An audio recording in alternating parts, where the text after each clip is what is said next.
राहुल गडपालेजी, आतापर्यंतची चर्चा आपण ऐकली, पॉलिटिकली ती जाताना आपल्याला थेटपणे दिसतेय। मात्र आतापर्यंत निवडणूक आयोगाने दिलेली जी टक्केवारी आहे ती टक्केवारी पाहता महाराष्ट्रामध्ये यंदा सत्ता कायम राहणार, सत्ता पालट होणार, काय वाटतंय एकंदरीत आतापर्यंतची टक्केवारी पाहिल्यानंतर?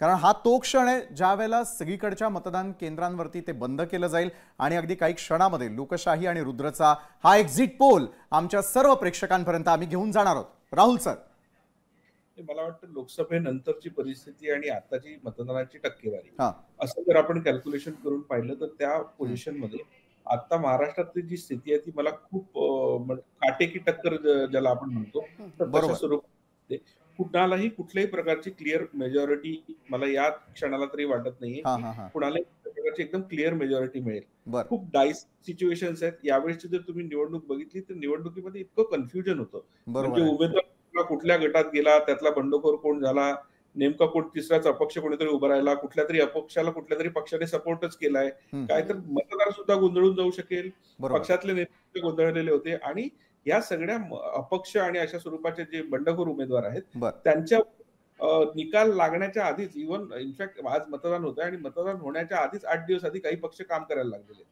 की हा निवडून आला तर त्याला काय करायचं, तो निवडून आला तर त्याला कुठे घ्यायचं, त्याला कसं गाठायचं।